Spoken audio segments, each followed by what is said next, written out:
দীঘায় জগন্নাথ মন্দিরের শুভ উদ্বোধন হচ্ছে। উদ্বোধন করছেন রাজ্যের মুখ্যমন্ত্রী মমতা বন্দ্যোপাধ্যায়। যেহেতু আজ জগন্নাথ দেবের চন্দনযাত্রা অক্ষয় তৃতীয়ার সেই শুভ দিনটিতে জগন্নাথের প্রাণ প্রতিষ্ঠা করা হচ্ছে দীঘার জগন্নাথ মন্দিরে। সেই কারণে সকল দেশবাসীর মঙ্গল কামনায় এই যজ্ঞের আয়োজন করা হয়েছে শান্তিপুর থানার অন্তর্গত ফুলিয়া জনকরঞ্জন কেন্দ্রের পাশে সাধু সন্তদের নিয়ে ব্লক তৃণমূল কংগ্রেসের এবং যুব কংগ্রেসের পক্ষ থেকে এই যজ্ঞ অনুষ্ঠানের আয়োজন করা হয়। চলুন দেখে নিই সেই চিত্র। আপনারা দেখছেন নিউজ নদিয়া এক্সপ্রেস। চ্যানেলটিকে সাবস্ক্রাইব, লাইক, শেয়ার এবং ফেসবুক পেজটি ফলো করুন আর দেখুন নিউজ নদিয়া এক্সপ্রেস।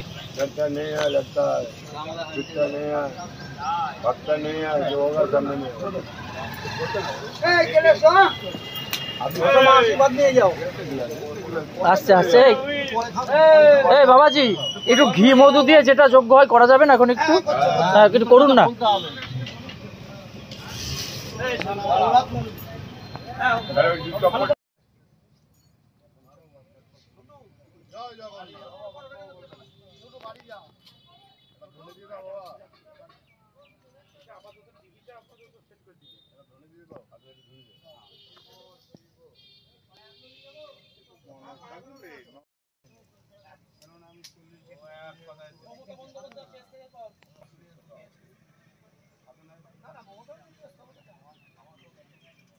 जगन्नाथ के हर हर हर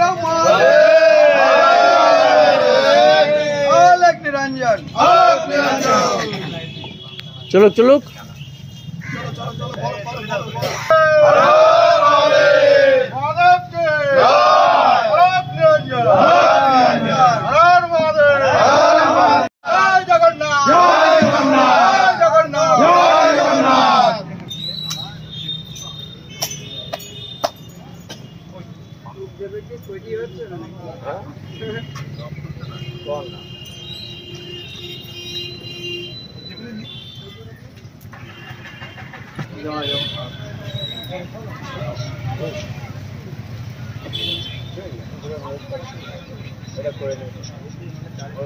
আপনাদের আজকে সারা পৃথিবীব্যাপী আজকে যেই জিনিসটা প্রচারিত হচ্ছে, ভারতবর্ষের অন্যতম যাকে আমরা মানি ঈশ্বর হিসাবে জগন্নাথ দেবের নতুন করে একটা বাসস্থান পশ্চিমবঙ্গের দীঘায় প্রাণ প্রতিষ্ঠা হলো।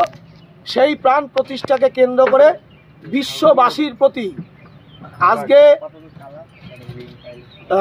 আমাদের ফুলিয়া জনরঞ্জন কেন্দ্রের সামনে শান্তিপুর ব্লক তৃণমূল কংগ্রেস এবং শান্তিপুর ব্লক তৃণমূল যুব কংগ্রেসের যৌথ প্রচেষ্টায় উদ্যোগে বিশ্ব শান্তি দিবস এবং সেই শান্তি যজ্ঞ হিসাবে আজকে আমরা যজ্ঞে অবতীর্ণ হয়েছি। এটা শান্তির জন্য সারা বিশ্বের শান্তির জন্য। কতক্ষণ চলবে? 3 ঘন্টা এখনো সন্ধ্যা অবধি চলবে। আপনার নাম? আমার নাম সৈকত দাস। কারণে আপনাদের এই অনুষ্ঠান কি অনুষ্ঠান?